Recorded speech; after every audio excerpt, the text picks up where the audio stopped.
Imagine a man so strong, he could tear a lion apart with his bare hands. A man so unpredictable, even an entire army couldn't hold him. A man chosen by God, but ruled by his own passions. A man anointed from birth, yet seduced to destruction. That man was Samson. Now, before you think this is just another Sunday school story, pause for a moment. This isn't just about muscles and long hair. This is about a man caught between purpose and passion, between divine calling and fleshly desire. And here's the real question. If Samson was chosen by God, why did his life fall apart? Could you be chosen and still sabotage yourself? And most importantly, how can someone fall so far and still be used by God in the end? If you've ever wrestled with weakness, temptation, identity, or calling, Samson's story isn't just ancient history. It's a mirror. So buckle up, because we're about to step into the wild, supernatural, tragic, and redemptive life of the man called Samson. Long before Samson ever flexed a muscle, God was already setting the stage. Let's rewind to a time when Israel was in chaos. They had no king, no direction, and every man did what was right in his own eyes. The Philistines, ruthless enemies of Israel, ruled over God's people. They were brutal, oppressive, and pagan to the core. But the problem wasn't just the enemy on the outside, it was the rebellion on the inside. Israel had forgotten God. So God, in His mercy, didn't send an army. He didn't send fire. He sent a baby. But here's the twist. This baby's story began with a woman who couldn't have children. Her name? Never mentioned. Just called Manoah's wife. But God knew her name. One day, as she sat in quiet sorrow, barren and broken, an angel of the Lord appeared.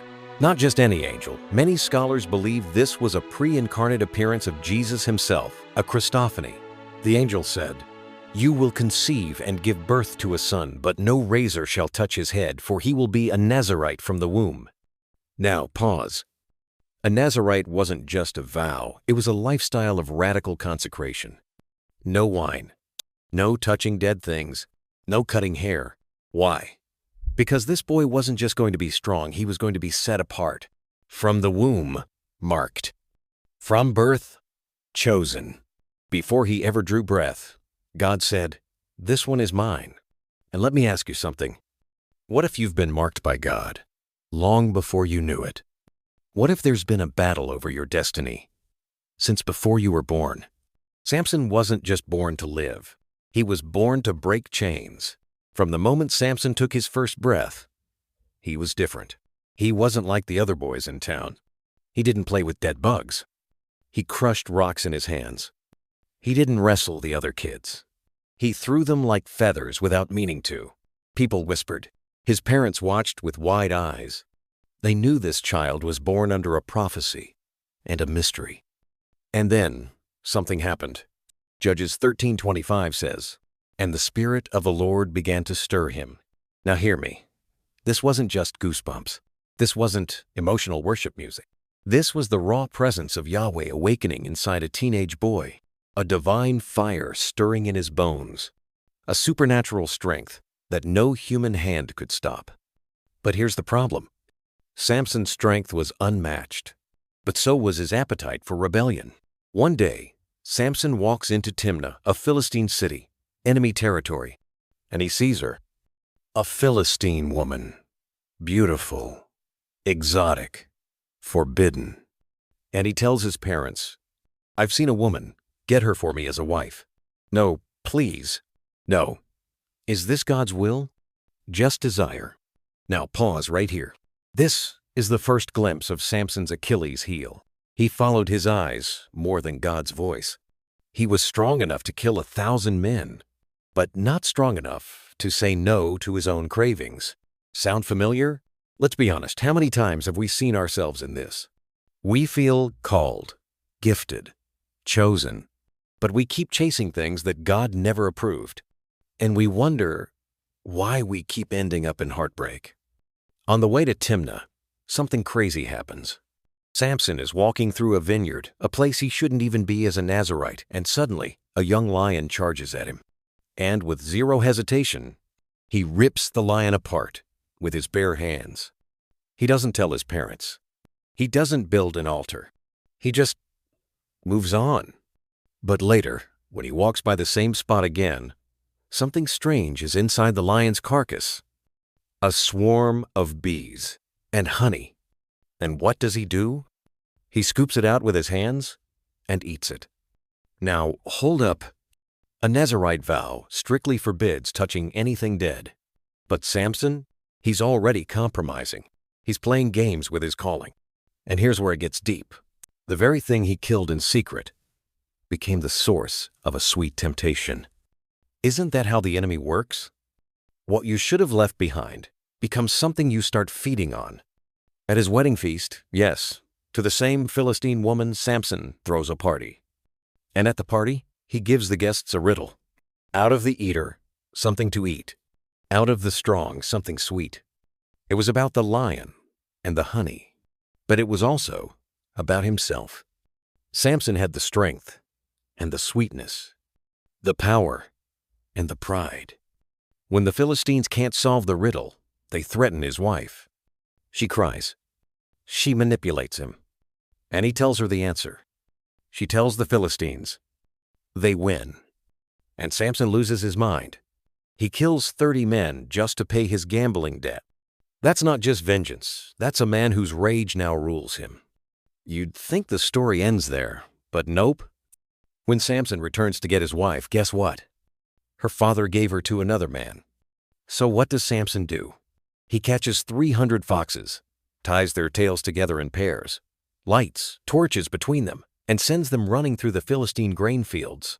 He burns their economy to the ground. This wasn't just revenge, it was warfare. Samson became a one-man army. But not because he was fighting for Israel. He was fighting out of wounded pride. Let's pause and reflect here. Samson had divine power, but he was still ruled by fleshly impulse. He was called to fight for God, but he often fought for himself. And here's where it hits home. What do you do when your biggest enemy isn't out there, but in here? What happens when your strength becomes your trap? Can a man or woman truly be used by God, even when their heart is torn in two? Samson's story forces us to confront something uncomfortable. Being chosen doesn't mean you're invincible. You can be marked by God and still fall apart if you ignore the warnings. Samson had faced lions, armies, and betrayal. But now, he was about to face something far more dangerous. Not a warrior, not a weapon, but a woman named Delilah. Now by this time, Samson had already built a reputation. He wasn't just strong, he was legendary. Feared by the Philistines, whispered about in every tavern, known as the one-man wrecking ball. But despite all his strength, he kept going back to Philistine women. He kept looking for love in enemy territory. Have you ever kept returning to what God already told you to walk away from? That's what Samson did. Again and again. And now, it would cost him everything. Delilah wasn't just another woman. She was strategic. The Philistine rulers came to her and said, "Entice him. Find out what makes him strong and how we can defeat him. We'll pay you handsomely." This wasn't a love story. This was a setup. Delilah didn't hide her intent. She asked Samson straight up, "Tell me the secret of your strength." And what does Samson do? He plays with her. He lies. He says, "If you tie me up with 7 fresh bowstrings, I'll be as weak as any man." She does it. The Philistines come to attack him in the night. But he snaps the cords like burnt thread. And Delilah cries, "You lied to me. You don't love me." And just like that, she starts using emotional manipulation. Now let's pause again. Because how many times have you let someone stay close to your purpose when you knew they were trying to destroy it? How many times have you given pieces of yourself to someone who kept asking for your source? Delilah didn't want Samson's heart. She wanted his secrets. She kept asking, again and again. Each time, he gave her a fake answer, and each time, she tested it. But here's the scary part. He knew she was betraying him, and he stayed anyway. Why? Because temptation doesn't always look like danger. Sometimes it looks like comfort, like affection, like someone who whispers, "Just tell me, just once." Judges 16:16 says, "With such nagging she prodded him day after day until he was sick to death of it." Finally, exhausted, emotionally drained, and maybe even longing to be fully known, he told her, "No razor has ever touched my head. I am a Nazirite, set apart for God from birth. If my head is shaved, my strength will leave me." And with that, he gave his enemy the keys to his destiny. Delilah lulled him to sleep on her lap. The same lap that comforted him became the lap that betrayed him. A man crept in, cut off the 7 locks of his hair, and when she shouted, "Samson, the Philistines are upon you," he jumped up, expecting to fight like always. But this time, something terrifying happened. Judges 16:20 says, "He did not know that the Lord had left him." Imagine that. He still had muscles, still had scars, still had the look of strength. But the power was gone. Because strength isn't in the hair, it's in the presence of God. And without it, even the strongest man is just dust. The Philistines pounced. They gouged out his eyes, bound him in bronze chains, took him to Gaza, the very city where he once ripped off the gates and made him grind grain in a prison like an ox. The mighty judge of Israel, now reduced to blindness and slavery. This is what happens when you trade purpose for pleasure. When you play with the enemy's fire, don't be surprised when it burns everything.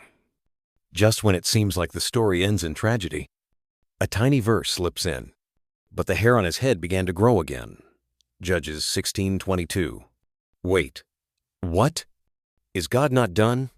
He was blind, chained, broken. But something was growing. Not just his hair. His humility, his dependence, his awareness that strength doesn't come from him. It comes from God. Let me ask you, have you ever felt like you messed up too much for God to use you again? What if your failure wasn't the end, but the place where restoration begins? Samson was down, but heaven wasn't finished.